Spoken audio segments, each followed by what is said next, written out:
மக்கள் தொகை அடிப்படையிலான மறுசீரமைப்பு என்பது தமிழ்நாட்டிற்கு மட்டுமல்ல, ஆந்திரா, கர்நாடகா, கேரளா, பஞ்சாப், ஒடிசா, மேற்கு வங்கம், ஹிமாச்சல், உத்தரகண்ட், வடகிழக்கு மாநிலங்களும் பலத்த சேதத்தை ஏற்படுத்த வல்லது என்பதை உணர்ந்து அனைத்து கட்சி கூட்டத்திற்கு ஏற்பாடு செய்திருக்கும் மாண்புமிகு தமிழ்நாடு முதல்வர் திரு மு.க. ஸ்டாலின் அவர்களுக்கும் தமிழ்நாட்டின் பிற கட்சிகளையும் நான் மனதார பாராட்டுகிறேன்.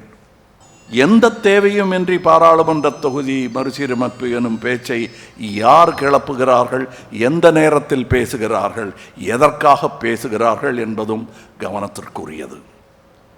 மாநிலங்கள் உரிமைகளில் தலையிடுவதும், வருடாந்திர பட்ஜெட்டில் தேர்தல் வரவிருக்கும் மாநிலங்களுக்கு மட்டுமே அதிக நிதி ஒதுக்குவதும், தமிழ்நாட்டிற்கான நியாயமான நிதி பகிர்வை மறுப்பதும், பேரிடர் காலங்களில் நமது கூக்குரலுக்கு செவி சாய்க்காததும், மும்மொழி கொள்கை எனும் பெயரில் ஹிந்தியை திணிப்பதும், எம் பேச்சை கேட்டால்தான் நிதி தருவேன் எனும் மிரட்டுவதும் ஒரு ஒன்றிய அரசின் செயலாக தெரியவில்லை.